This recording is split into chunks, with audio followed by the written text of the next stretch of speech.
pieces of the puzzle, paying no heed to local realities or conventions. There was, he realized, no point in getting worked up whenever something like this cropped up.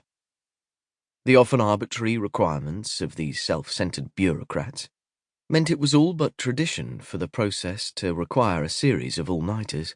Still, this was the first time he had been forced to consider a change just when he had been preparing to send the list across to welfare and officer development for printing, having already obtained the captain's stamp of approval.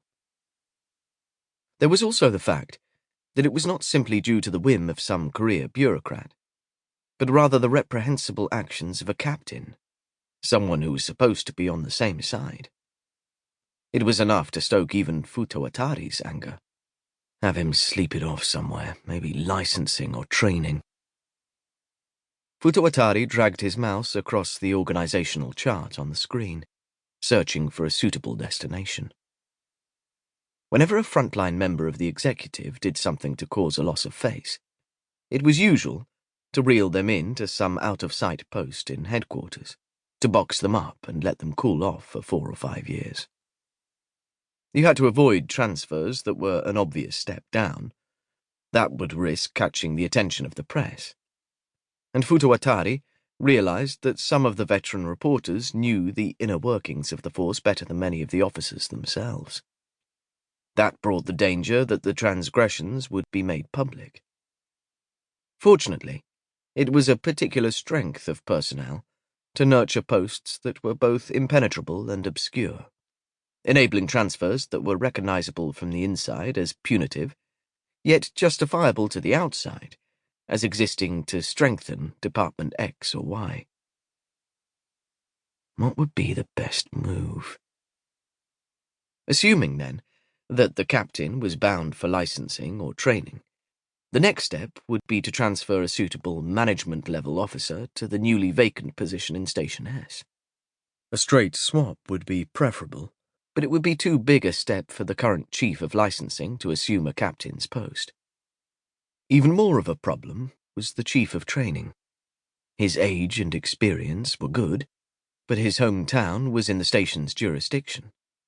Such a move was taboo and would bring questions. Futawatari would have no choice but to offer special justification for the transfer. Asshole. Futawatari cursed again. He took a deep breath, then set about tearing apart the pieces of the already approved puzzle. He would, after all, have to do this one step at a time. Move the chief of licensing to Station G, 1 grade below Station S. Return the captain of Station G to juvenile crime in the prefectural HQ. Take the chief of juvenile crime and slide him over to community safety. Move the chief of community safety to... Futawatari, a minute if you don't mind. He looked up, still scowling, to see Administration Chief Shirota beckoning from behind the half-open door of the main entrance. There were no phones in the annex. This was mostly for show, the idea being to stop information leaking out, while simultaneously preventing anyone from calling in for special treatment. Shirota was the highest-ranking division chief in the prefectural HQ, yet even he had to make his way down multiple corridors to get here from Administrative Affairs, which was located on the first floor of the main building, and take the long walk over the tiled passageway that connected the two buildings. Futawatari nodded and got to his feet. For the first time in hours, he glanced at the clock on the wall. It was a little after 9 in the evening. Something's come up. If you'd be kind enough to accompany me to the director's office.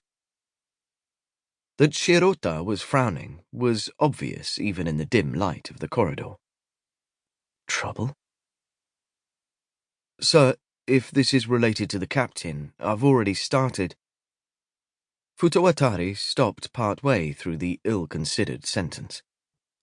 Shirota had already been apprised of the issue of the captain, meaning something else would have brought him all this way, and he'd intimated that the Director of Administrative Affairs was still in his office, at a time when he would usually be at home, tipping back a glass of brandy. Futawatari hurried back to his desk. He closed the window still open on his screen.